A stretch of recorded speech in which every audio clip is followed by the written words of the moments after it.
మీరు డైరెక్ట్ గా జగన్మోహన్ రెడ్డి సఖ్యమంది కాబట్టి మీరు తప్పకుండా ఈ విషయం చేరవేస్తారని నేను కోరుకుంటూ, అదేగా ఇప్పుడు వచ్చే పట్ట పాస్బుక్ల పైన చేసి మా రైతు బొమ్మలు ఉండాలి మేడం. ఎందుకంటే ముఖ్యమంత్రి బొమ్మ కూడదని నేను మరీ చెప్తున్నాను.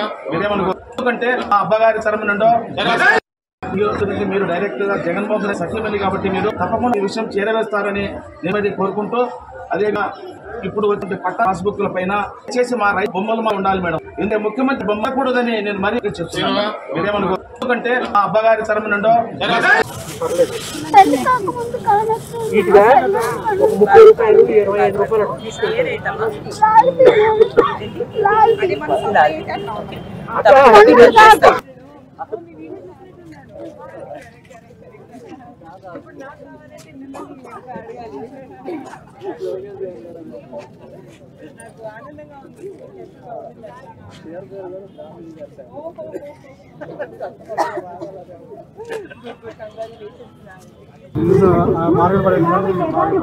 లొకేషన్ అస్సలు సహకారంగా లేదు కదా, అది చూస్తున్నారు. ఇక్కడ చాలా ఎక్కువ ఉంది, షెల్టర్ లేదు.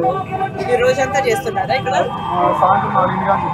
Okay okay. పొద్దున్న చేయాలంటే వేడి మరి ఎక్కువ కదా,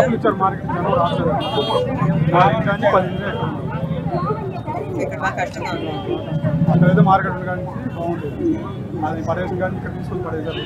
ధరలు ఎలా ఉన్నాయి కస్టమర్కి?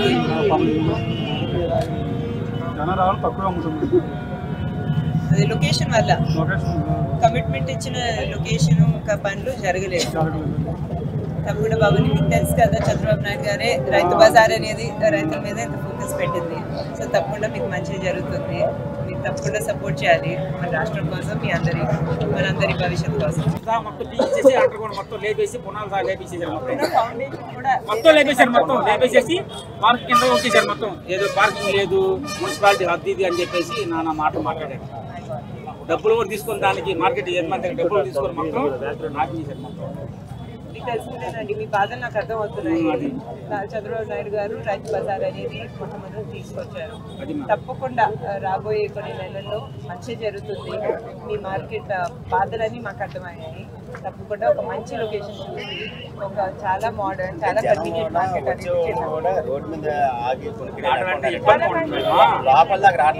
మెయిన్ రోడ్ మీద టౌన్ లో రావాలంటే బైక్ల మీద ఈ టర్నింగ్ యాక్సిడెంట్ మహా కీలకం అయిపోయింది. మనం ఇక్కడ దాని గురించి బాధపడాలంటే ఊళ్ళో రాకపోతే మార్కెట్ కి ఊళ్ళోనే బేరం తీసుకుంటున్నారు. చిల్లర కొట్లో రేటు 4 రూపాయలు ఎక్కడ వచ్చాడికి ఖరీదు ఉన్నా అక్కడే కొనుక్కుంటున్నారు. రోడ్డు దాటి వచ్చి యాక్సిడెంట్ అయిపోతున్నారు, భయపడుతున్నారు జనాలు.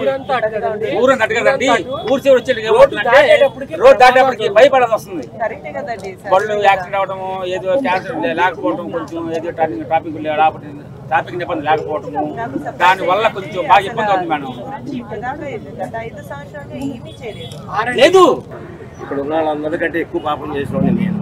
ఎందుకంటే చెప్తాను, 2019లో ఈ దరిద్రుడికి పనిచేసాం, జలగన్నకి పనిచేసాం. ఎందుకు పనిచేసామంటే అమ్మ, రాజశేఖర రెడ్డి గారు 2 మంచి పనులు చేశారు. అటువంటి ఆయన కొడుకు కాబట్టి ఇతను కూడా రజనీకాంత్, మీ తాతయ్య నందమూరి తారక రామారావు ఉన్నారు కదా, వాళ్ళకంటే పెద్ద నటుడు. ఆ నటన చూసి మేము నిజం అనుకొని మోసపోయి ఆ దుర్మార్గుడిని గెలిపించిన పాపం, అందులో పాపం నాకు ఉంది. అయితేనమ్మా, నేను ఇంకా ఎందుకు పాపాత్ముడు నేను చెబుతున్నానంటే, ఈ దేశ చరిత్రలో కూడా ఎవరూ చేసుకోలేనంత పాపం చేశాను. అరగుండు ఒక మీసం తీర్చుకున్నాను. నా కోసం కదా, నాకు ₹1 కోసం కాదు, నా ఇంటి కోసం. నాకు ఒక 20,000 అద్దెలు వస్తే నాకు హ్యాపీగా జరిగింది. కానీ 20 లక్షల మంది వికలాంగులు ఉన్నారు. నాకు 3 ఏళ్ల వయసులో కాలు పోయింది. ఆయన కాలు లేదు అని ఈ రోజు వరకు నేను బాధపడ్డాను. ఒకళ్ళు నన్ను కొడతానికి ఎవరైనా వస్తుంటే ఇద్దరిని నేనే కొడతాను. ఆ విల్ఫవర్ భగవంతుడు నాకు ఇచ్చాడు, కానీ అందరు వికలాంగులకు ఇవ్వాల. అందరు వికలాంగులకు ఆ విల్ఫవర్ ఉండదు. ఇప్పుడు మీరందరూ ఉన్నారు, అన్ని అవయాలు దేవుడు ఇచ్చిన అవయాలు ఉన్నాయి. మీరు డబుల్ MA చేశారు, డబుల్ PG చేశారు, ఉద్యోగం లేదు అనుకుందాం.